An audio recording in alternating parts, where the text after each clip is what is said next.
గుంటూరు జిల్లా వైఎస్ఆర్సీపీ కార్యాలయంలో పార్టీ యువజన విభాగం, విద్యార్థి విభాగం నాయకులు రాష్ట్ర ప్రభుత్వం మెడికల్ కాలేజీలను పీపీపీ విధానంలో ప్రైవేటైజ్ చేయడంపై తీవ్ర అభ్యంతరం వ్యక్తం చేశారు.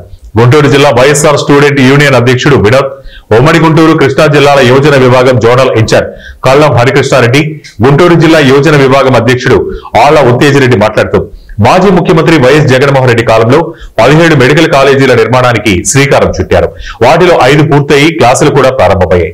మిగతా కాలేజీలు నిర్మాణ దశలో ఉండగానే ప్రభుత్వం వాటిని పేదల ప్రయోజనాలను పక్కన పెట్టి ప్రైవేటైజ్ చేయాలని ప్రయత్నిస్తోంది. దీంతో పేద విద్యార్థులు ఉచితంగా చదివే అవకాశం కోల్పోతారు.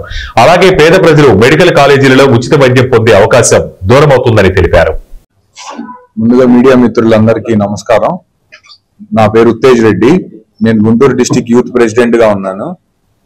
రేపు అనగా 19వ తారీఖు సెప్టెంబర్ మా పార్టీ వైఎస్ఆర్ కాంగ్రెస్ పార్టీ జగన్మోహన్ రెడ్డి గారు ఆదేశాల మేరకు మేము యువజన విభాగం తరపున, విద్యార్థి విభాగం తరపున ఈ మెడికల్ కాలేజీలు ఏదైతే జగన్మోహన్ రెడ్డి గారి హయాంలో ఈ 5 సంవత్సరాలు, మేము 5 సంవత్సరాలు కూడా అనకూడదు, మా జగన్మోహన్ రెడ్డి గారు బయటకు వచ్చి ప్రజల కోసం పనిచేసిన ఈ 3 సంవత్సరాల్లోనే 17 మెడికల్ కాలేజీలు కానీ, ఈ గవర్నమెంట్ హాస్పిటల్స్ లో ఏదైతే పేదలకి ఈ ఉచిత వైద్యం అందాలి, విద్యార్థులకు వచ్చేసి ఉచిత విద్య అందాలి, ఇలా ఏదైతే 17 కాలేజీలు ఎక్కడ చరిత్రలో లేని విధంగా ఇంత తక్కువ టైంలో ఇన్ని కాలేజీలు పెట్టి ఇంత చేసేదానికి నాంది పలికారు. దానికి ఈ కూటమి ప్రభుత్వం వచ్చిన తర్వాత దాన్ని స్పాయిల్ చేయాలి.